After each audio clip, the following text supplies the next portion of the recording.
Hello and welcome to the EdjSports NFL betting preview for Week 11. I am your host, Ian O'Connor, Senior Data Analyst here at EdjSports, and I'm coming to you on Friday this week, so I will not have a Thursday night football preview between the Patriots and Falcons, but I will be previewing a handful of games from the Week 11 Sunday slate, and I'll also have a couple of our Moneyline value picks as well. Now, before getting to the regularly scheduled programming of betting previews, here are the usual reminders. You can catch me every Thursday, typically throughout the NFL season, previewing the upcoming weekend's action, as well as every Monday morning where I'm joined by our VP of Data Science, Scott Brown, where we recap the weekend's action and decision-making, as well as our betting preview of Monday Night Football on Monday morning. You can catch us on the EdjSports Podcast Network on your podcast platform of choice. Be sure to subscribe, give us a 5-star review, help us grow our audience and get our previews, our betting previews and our weekly recaps out to an even broader audience. And also subscribe to our EdjSports YouTube channel. There you'll be able to catch all of our podcasts and you'll be able to catch up our matchup previews for every week. And that's where we also will post our coach rankings updates that we have every week with our Champion Gaming brand ambassador, Katie George. Also, be sure to check out our new site and experience at edjsports.com. That is EdjSports.com.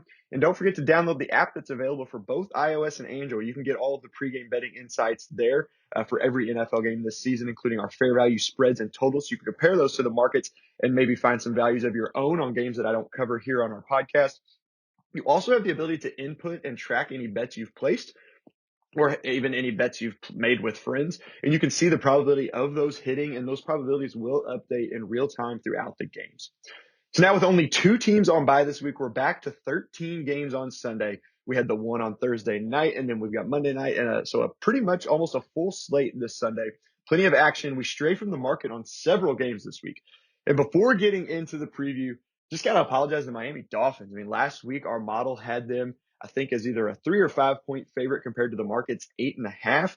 I thought the edge model, I didn't know what we were picking up on. I thought there was no way Miami was going to keep that one close. Not only did they cover the spread, they won that game pretty easily. Looked really good. So Miami Dolphins, apologies. I missed out on that one. I guess I should stick with our edge model a little bit more than I do sometimes. But you win some, you lose some. So again, Miami Dolphins, great job last week with that win, covering and winning.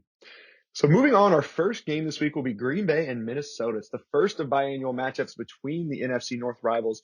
Green Bay currently leads the division at 8-2. They can all but pretty much lock up the division with a win in this game. A win would put them 4.5 games up on Minnesota with only 6 games to go. So it'd be very tough for Green Bay to lose that. It's possible, but they can pretty much lock it up on Sunday. Now, Minnesota has been much better than their 4-5 record indicates. They're 9th in overall DVOA, 12th in offense, 8th in defense. It's pretty good for a team that's below 500. But Green Bay, on the other hand, is 12th overall. They're 7th in offense, 11th in defense. But if you remove that week 1 outlier blowout versus New Orleans, Green Bay's 8th overall, and the defense has turned it up lately. They've been 6th in the league since week 7, so they're hot. Now, one guy I'm expecting to have another big game is A.J. Dillon. Minnesota is 28th against the rush. They held the Chargers in check last week. Austin Eckler, I think, had 10 or 11 carries for 40-something yards, so not a bad per carry average. Really forced them to throw the ball a lot more. But A.J. Dillon and that Green Bay offense, I think, is just slightly better than the Chargers. The offensive line, in terms of Football Outsiders stats, adjusted line yards is a little bit better. And those adjusted line yard stats, as well as other stats for fantasy, for betting, you can get at footballoutsiders.com.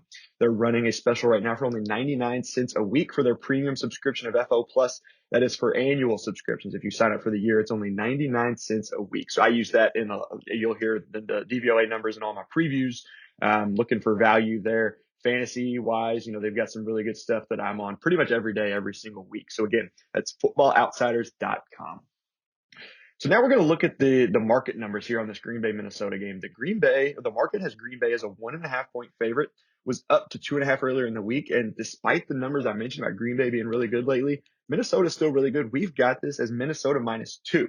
So you may have remembered last week if you listened. If not, I mentioned how we do have some home field advantage baked in naturally. Probably part of the reason Minnesota's favorite, but again, they've been better than their record.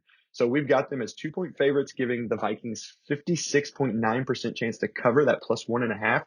Again, I mentioned burn me with Miami, but I'm not sure I'm buying Minnesota as a favorite in this one. Could be my Packers bias as a fan and a 1-share owner. But I'm expecting Green Bay to come out on top in this one again.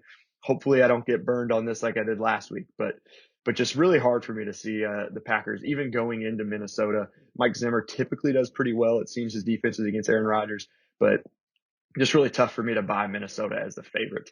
Just some notes in their past games. Green Bay is 5-1 against the spread on the road. Minnesota's only 1-3 against the spread at home. So Green Bay, kind of if you're taking those into account, maybe has an edge here against the spread. Again, it's really close as 1.5 point favorites. Minnesota and Green Bay though have split against the spread in their last 10 games against each other. So over the last 5 or so years, they're 5-5 against the spread. So really interesting there to see these teams, pretty much always have some good games. So looking at the total now, the market's at 47 points. We're at 48. Not a huge difference. A little bit of an edge there to go over. 54.3% chance to get to at least 47 points. So to get that pusher to go over. The under is 9-1 combined in Green Bay away games and Minnesota home games this year. So this one could be, we could be proved wrong on this one. The under could hit, but we're thinking it's just slightly over. But the 47-point market total is a pretty solid number based on our model simulations as well. Now, 72% of the bets are on Minnesota, but 75% of the money is on Green Bay. So the sharps, the big money there is on Green Bay. 3 out of 4 of the retail bets are on Minnesota. Typically the money means a little bit more there when you've heard, some people kind of use an 80% rule as you get close to the public bets on a team being 80% or more, like to go the opposite way. This one's getting close with Minnesota at 72%. Said I'm buying Green Bay on this one this week. So just to recap that game, the edge model has value on Minnesota, very little on the total. Minnesota with just under 57% chance to cover plus 1.5. And this game with 54.3% chance to reach 47 points. Our next game I'm going to look at is Dallas at Kansas City. This is basically the marquee matchup of the entire week. Dallas is 3rd in overall DVOA. They're 4th in both offense and defense, one of only 3 teams that are top 10 in both. The other 2 are Tampa Bay and Los Angeles Rams. Dallas is the only team that's top 5 in both. As I mentioned, they're 4th in both offense and defense. So been a very solid team all around this year.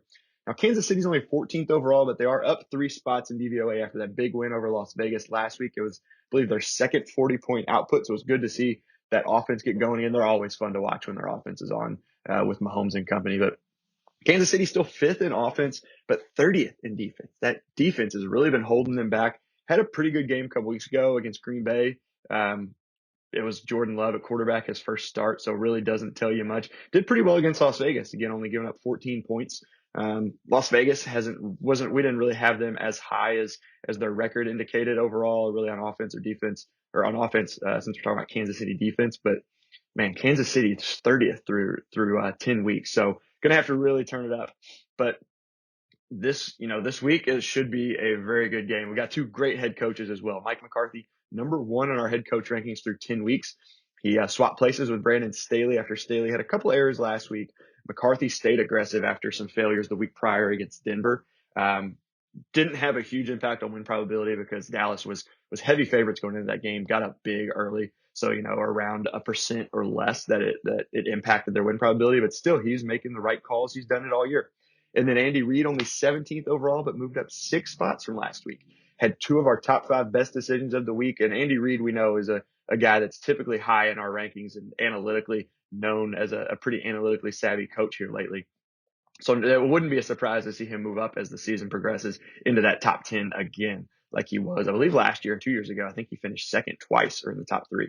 But just a star-studded matchup. Dak, in terms of DYAR, which is another football statistic, Football Outsider statistic, defense adjusted yards above replacement. So how much better they are overall above a replacement level. Dak is number 2 quarterback. Mahomes number 6 quarterback.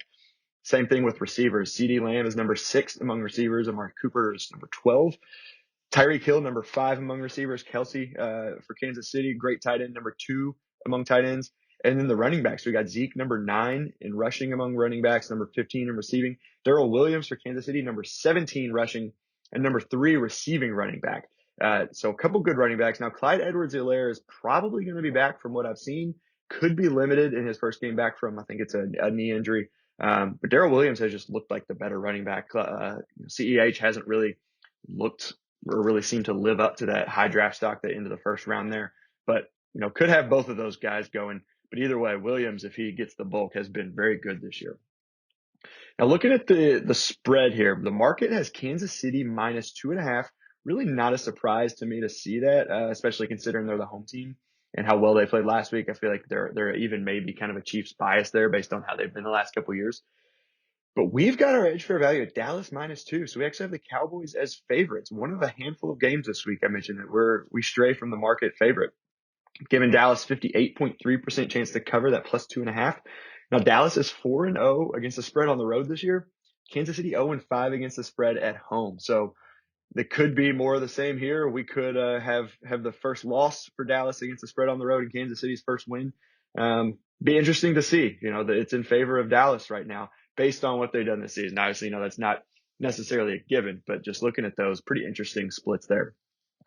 Looking at the total, we're spot on. The market, we think they've got a great projection here. 56 points. Our edge fair value is 56. There is a very slight edge for this game to reach or go over at 51.6%. But really hard to make a pick there.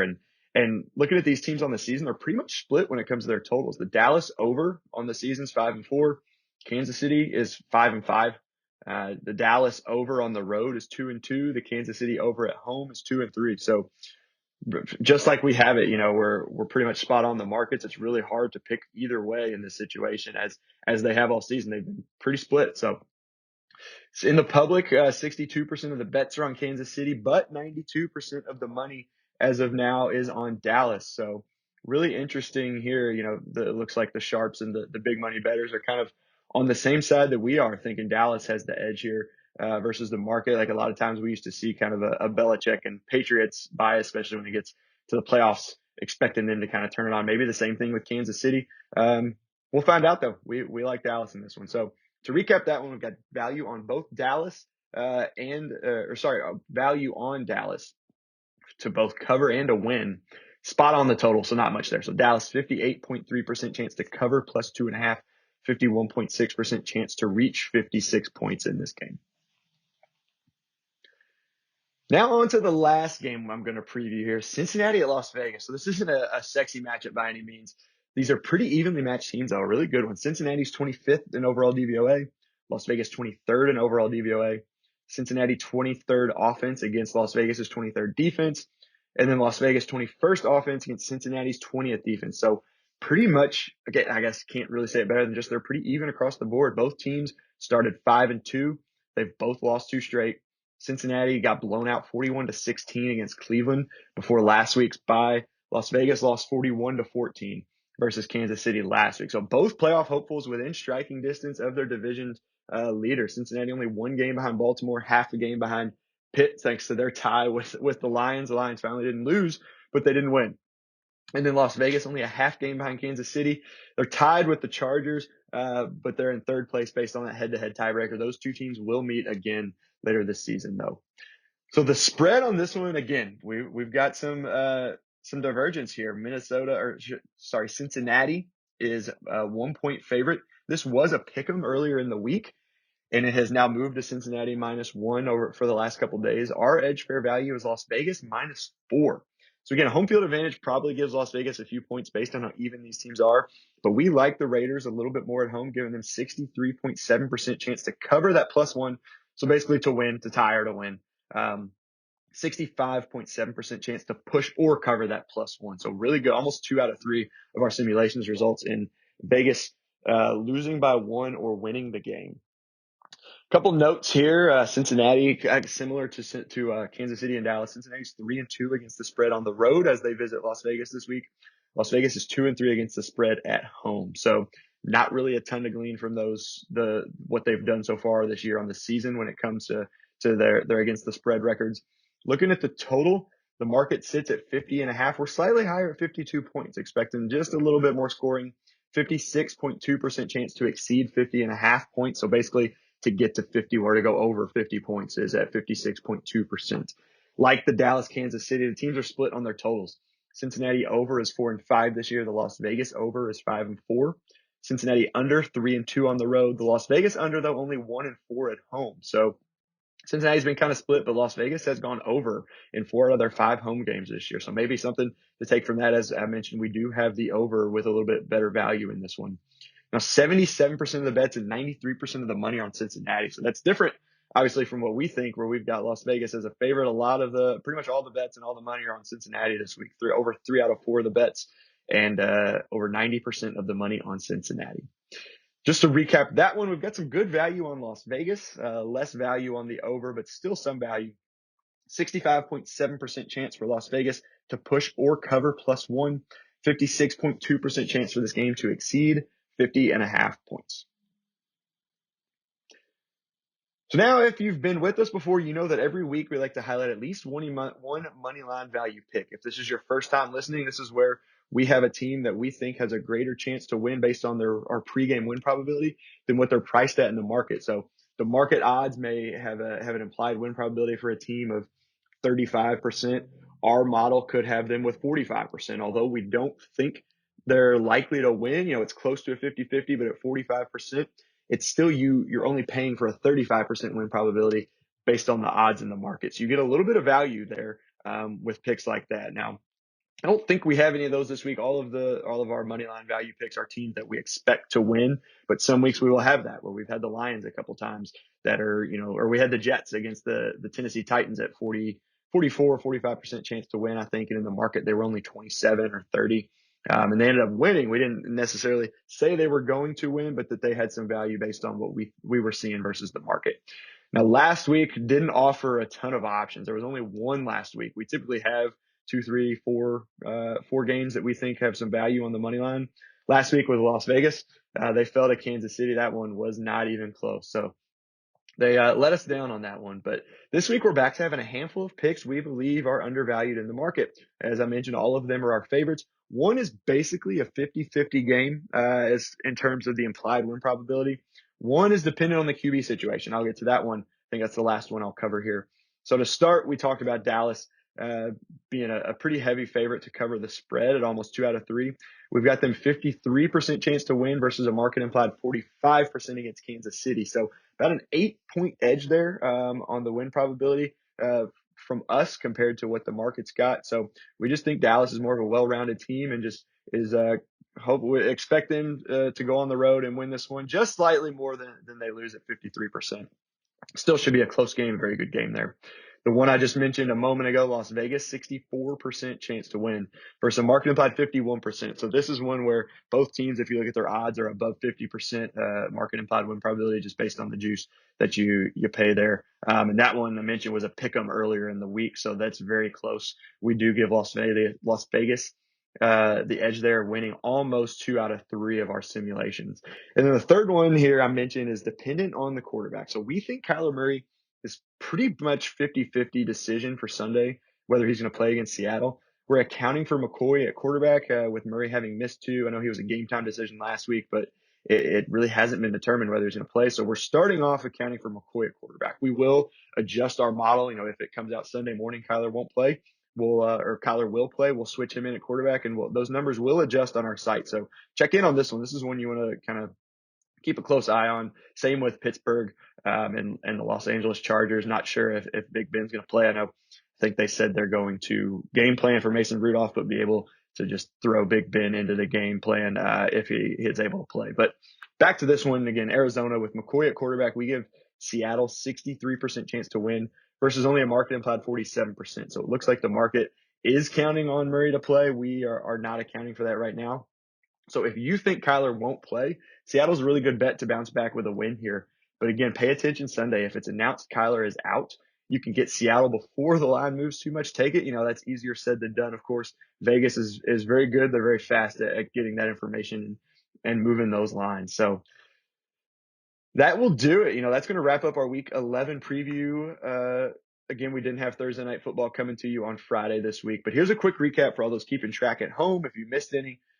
First game, we covered Green Bay at Minnesota. Vikings, 56.9% chance to cover plus 1.5, 54.3% chance to reach 47 points. Now, Minnesota, 55% chance to win versus the market implied 49% against Green Bay. Again, I know I mentioned Miami a couple times last week. Was way wrong on that, but I'm just not sold on this one with Minnesota. They have looked better in their record, but I just expect Green Bay to win this one. Then again, I looked dumb last week, so Only time will tell. Maybe I should quit trying to outsmart the edge model. It's like you can't out Pizza the Hut. You can't always outsmart the edge model. It's a very good model. It does really well. So moving on, Dallas at Kansas City. Recapping that one, Dallas 58.3% chance to cover plus 2.5. In this game, not much value on the total, but 51.6% chance to reach that 56-point total or go over. So just a very slight edge there. Cincinnati at Las Vegas. We had Las Vegas 65.7% chance to push or cover plus 1. So again, it's just to lose by 1 or win. Tie in there, not very likely, but that is always there. And then 56.2% chance for this game to exceed 50 points and go over that 50.5-point total. Then those money line values I just went over. Dallas 53% chance to win versus the market implied 45% against Kansas City. Las Vegas 64% chance to win versus the market implied 51% against Cincinnati.